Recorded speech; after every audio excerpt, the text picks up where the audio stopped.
कृष्ण। आज म श्रीमद् भागवत गीता को 19औं दिनमा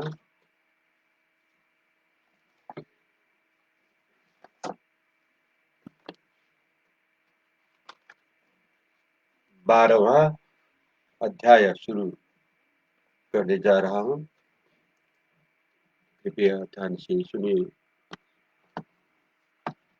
भगवान की अमृत वाणी। इस अध्याय में परीक्षित के जन्म की कथा है। दोहा।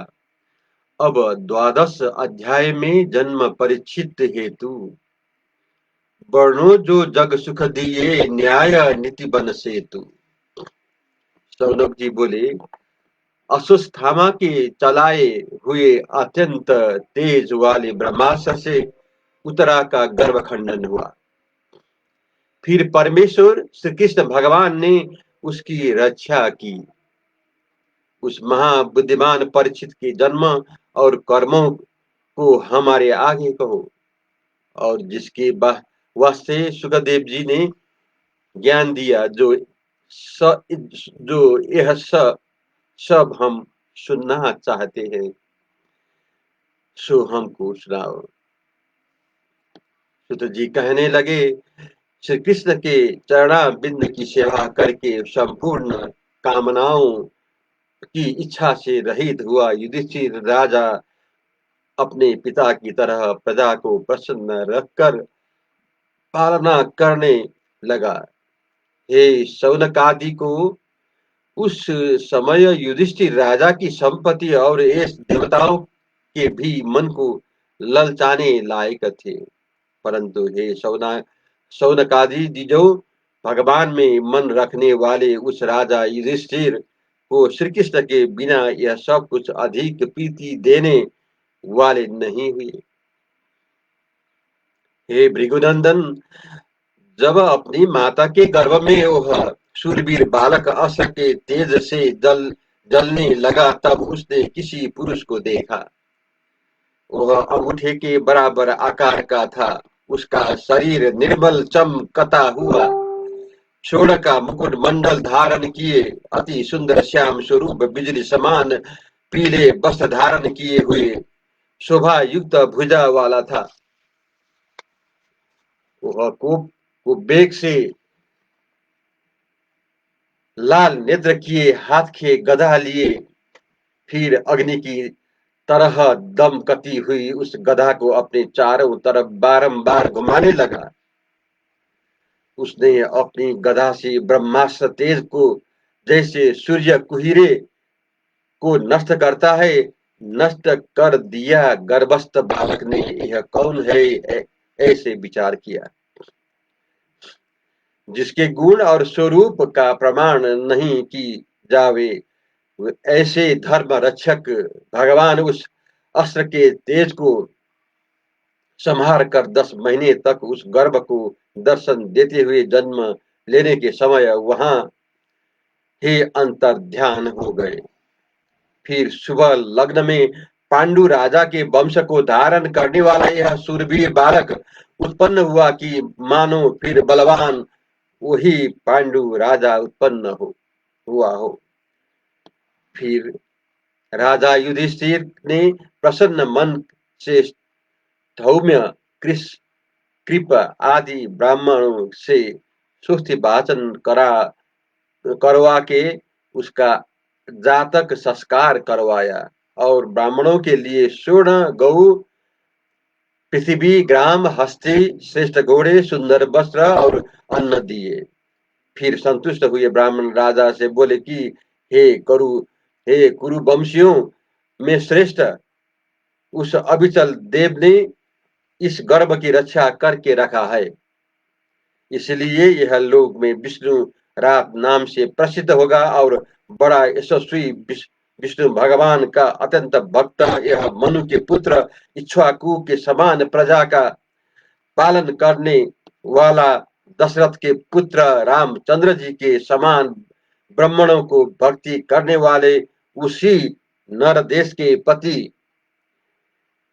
शिवी राजा के बराबर दीन दुष्यंत के पुत्र भरत के समान यश को फैलाने वाला, सहस्र बाहु तथा अर्जुन के समान धनुषधारी, अग्नि के समान दुर्धर, समुद्र के तुल्य गंभीर, सिंह की तरह पराक्रम वाला, हिमालय की बराबर क्षमा वाला होगा। ब्रह्मा जी के समान समता रखने वाला, शिव जी के समान ही शीघ्र प्रसन्न होने वाला, विष्णु भगवान के समान सब प्राणियों को शरण देने वाला और पृथ्वी के तथा धर्म के कारण यह कलयुग को पकड़ दंड देने वाला होएगा।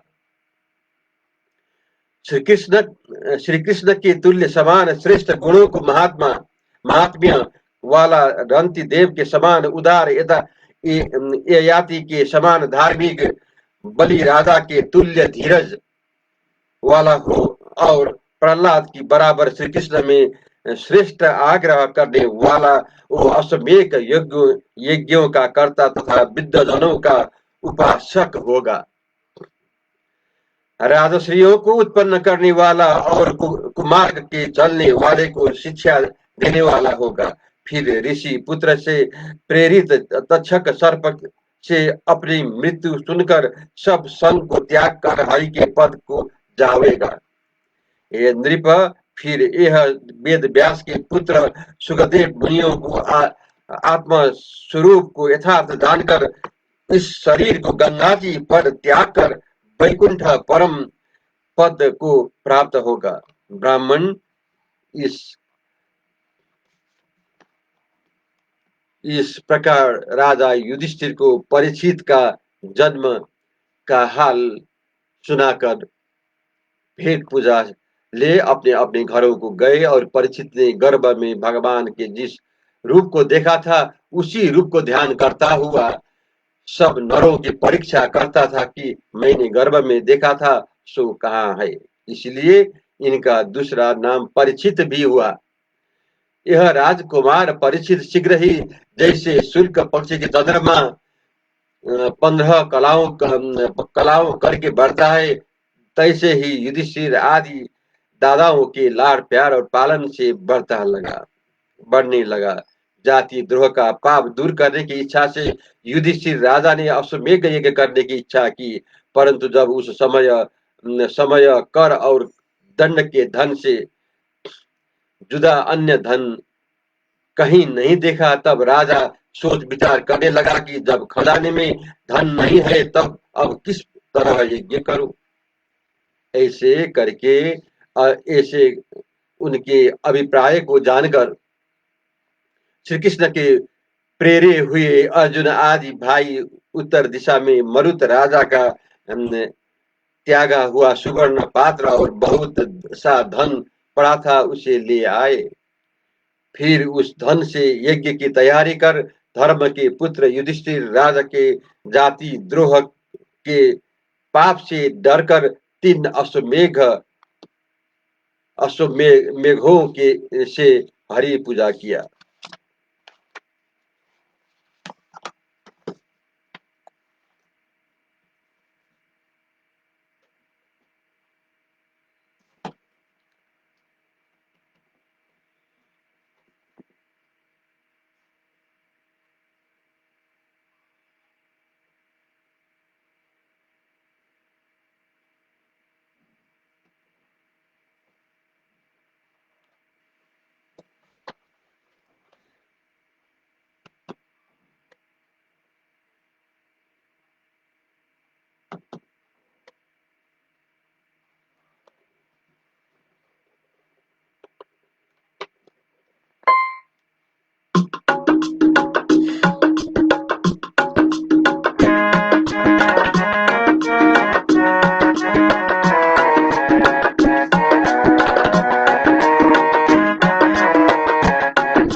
हरि शरणम श्री हरि शरणम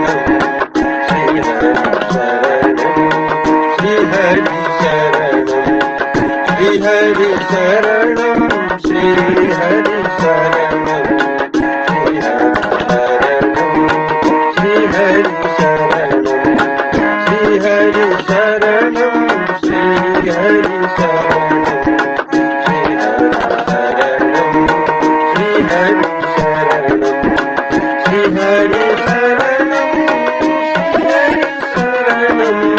श्री हरि शरणम श्री हरि शरणम श्री हरि शरणम